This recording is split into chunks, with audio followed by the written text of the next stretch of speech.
Hello guys, welcome back to my YouTube channel.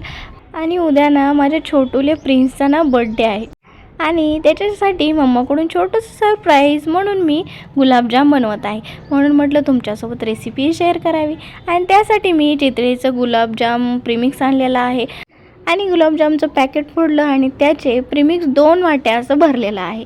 आणि त्यासाठी मी पाक बनवण्यासाठी 2.5 वाट्या साखर घातलेली आहे आणि त्याच्यामध्ये 3 वाट्या पाणी घातलेलं आहे आणि पाक करायला ठेवला. आणि प्रीमिक्समधल्या गुठळ्या अगोदरच मोडून घेतल्या आणि थोडं थोडं दूध घालून त्याला असं छान असं भिजवून घेतलं.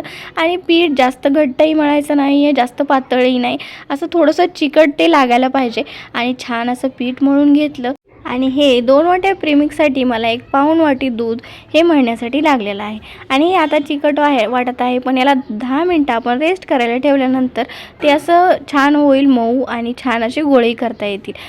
आणि हे पीठ जर घट्ट असेल ना तर गुलाबजामला जास्त चिराई जातात आणि खूप वेळही लागतो बनवण्यासाठी.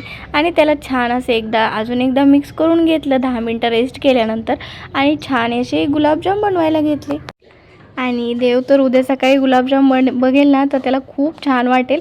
आणि त्याच्यासाठी हे सरप्राईजच आहे, मी त्याला आता सांगणारच नाही आहे. तो आता झोपलेला आहे आणि मग मी तो झोपल्यानंतर मी गुलाबजाम बनवत आहे.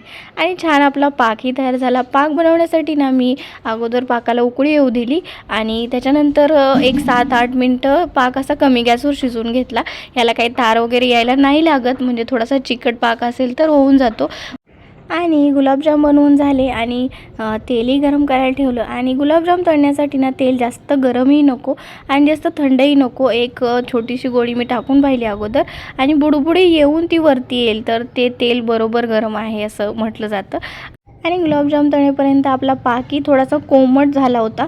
मग त्याच्यामध्ये गरम गरम गुलाबजामही घालून घेतले आणि 10 ते 20 मिनटामध्ये गुलाबजाम अगदी परफेक्ट होतात. आणि गुलाबजाम पाहून देवची रिॲक्शन पाहण्यासाठी नेक्स्ट व्हिडिओ बघा. बाय.